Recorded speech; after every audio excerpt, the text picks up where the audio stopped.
2019 group 1 எக்ஸாமில் கேட்கப்பட்ட கேள்வி, ஷியாமின் மாத வருமானம் ரூபாய் 12,000, அவர் சேமிக்கும் தொகை ரூபாய் 1,200, அவர் சேமிப்பு மற்றும் செலவு சதவீதம் காண்க அப்படின்னு சொல்லிட்டு கொடுத்துருக்காங்க.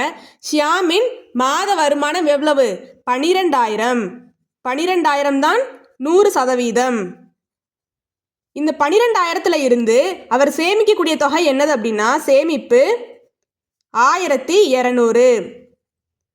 இந்த 12,000ல் இருந்து 1,200 ரூபா சேமிச்சிருந்தாருன்னா மிச்ச தொகை அவர் என்னதான் செஞ்சிருப்பாரு? செலவு செஞ்சிருப்பாரு. அப்போ செலவு செய்ததை கண்டுபிடிக்கிறதுக்கு 12,000ல் இருந்து 1,200 கழிக்கணும். அப்படி கழிச்சோம் அப்படின்னா 10,800 அப்படின்னு சொல்லிட்டு கிடைக்கும். செலவு பண்ணது 10,800, சேமித்தது 1,200. என்ன கேட்டிருக்காங்க? சேமிப்பு மற்றும் செலவு சதவீதம் காண்க அப்படின்னு சொல்லிட்டு கேட்டிருக்காங்க. 12,000 அப்படிங்கிறது தான் 100%.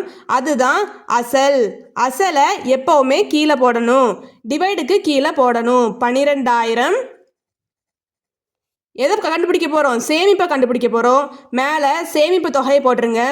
1,200. என்ன கண்டுபிடிக்க போகிறோம்? சதவீதம் இன்ட்டு 100. 100ஆல் பெருக்கிடுங்க. கீழே 2 0, மேலே 2 0 கேன்சல் பண்ணிடலாம். கீழே ஒரு 0, மேலே ஒரு 0 கேன்சல் பண்ணிடலாம். ஓர் 12 12, ஓர் 12 12, அந்த 0 அப்படி போட்டுக்கலாம். 10% சேமிக்கிறாரு.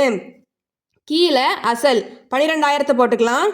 மேலே செலவு செய்த தொகையை போட்டுக்கலாம். அதாவது 10,800 இன்ட்டு 100ஆல் பெருக்கிக்கலாம். கீழே 2 0, மேலே 2 0 கேன்சல் பண்ணிக்கலாம். கீழே ஒரு 0, மேலே ஒரு 0 கேன்சல் பண்ணிக்கலாம். ஓர் 12 12, 9 12, 108, ஒரு 0 அப்படி போட்டுக்கோங்க. அப்போது 90%. அதாவது சேமிக்கிற சதவீதம் 10, செலவு செய்யும் சதவீதம் 90. 10,90. ஆப்ஷன் பி தான் சரியான விடை. ஆப்ஷன் டியை குறிச்சிடாதீங்க.